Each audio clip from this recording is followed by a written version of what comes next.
paano nga ba paganahin itong ating solar 12 volts motor pump? Marami na akong video na naipakitang ganito. Uulitin ko lang sa mga hindi pa nakakaalam. Okay? So bali, ito po ay 180 watts. Solar panel, yung maximum 200 watts. 100 watts solar panel ay pwede rin gamitin. Ito nakikita ninyo ay dalawang tig 20. So bali 40 watts to. Ngayon subukan natin paano nga paganahin. Panoorin niyo ito. Dapat lalabas yung tubig doon. Kapag naman naka-off yung faucet, kailangan mag-off yung kanyang tubig. Dahil naglagay ako ng pressure switch, no? Yung pressure switch ay meron po akong ginawa rito. Kung bibili ka, ilalagay mo ito, hindi po gagana. Okay? So ngayon, meron tayong 12 volts sa battery pack. Ito siya. Meron siyang wire na nilagay natin, positive, negative. Ipapakita ko kung ano yung ginawa ko rito. Marami na akong video na naipakita. Ulitin ko lang, okay? So, kapag naman bibili ka, ganito po siya, no? Meron siyang input, meron siyang output. Lagyan mo siya ng check valve. Ito, papakita natin, no? Meron po itong check valve sa baba, sa ilalim.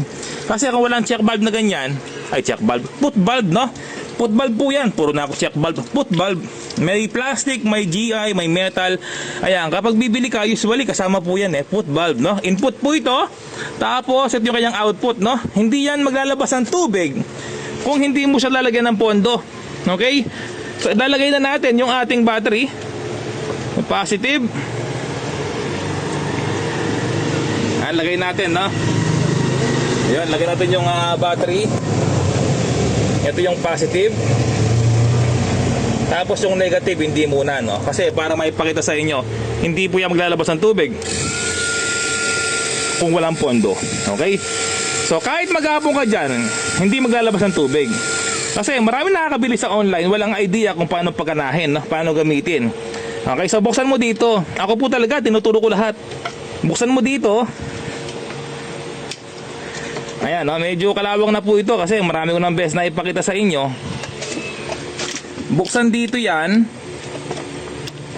Flat screw, kuha ka ng flat screw. Tapos alisin natin. Tapos lagyan mo ng pondo. Tubig lang, pondo. Okay. So mas maganda kung sinasabayan natin, ilagay mo sa inyong battery or solar panel, no? Ayan, sabay lang natin. Tignan lang natin, no, kung ano yung yan, mas maganda. Kung sinasabayan ba or hindi, no? Buksan natin yung faucet.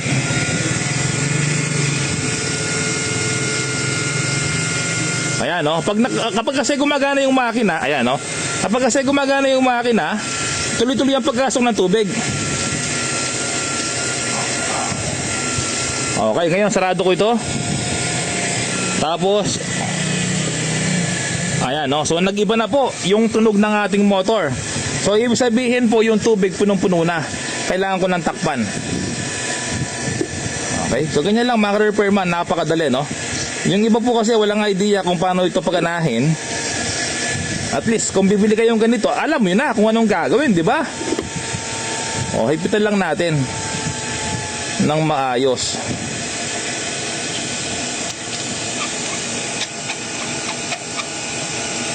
Ayan.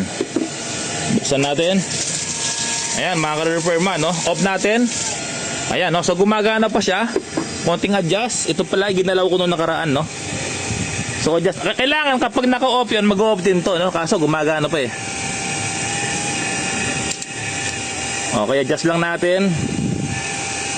Tapos pakita ko sa inyo kung anong ginawa ko rito, no? Okay. Dali, adjust lang. Dali, bitawa ko lang yung camera.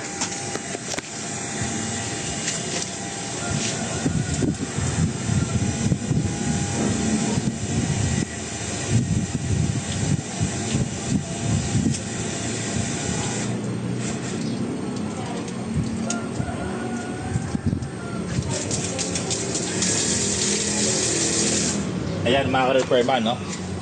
Okay, okay na siya. Hindi na nag-iingay or hindi na kumukusumo yung ating battery, nag-off na siya. Okay, paano nga ba yung ginawa? Ito na po yung ating ginawa. Okay? So kapag binuksan mo di andali, yung tubig sayang, sarado ko muna. Okay, kapag binuksan mo dito, doon pa lang gagana yung kanyang motor, no? Mamaya magko-continuous po yan. Ayan, no? Continuous na. Ha, malakas na, oh. Malakas po yan, no? Oh, parang lawasan. Lakas, oh. Lakas ng pressure.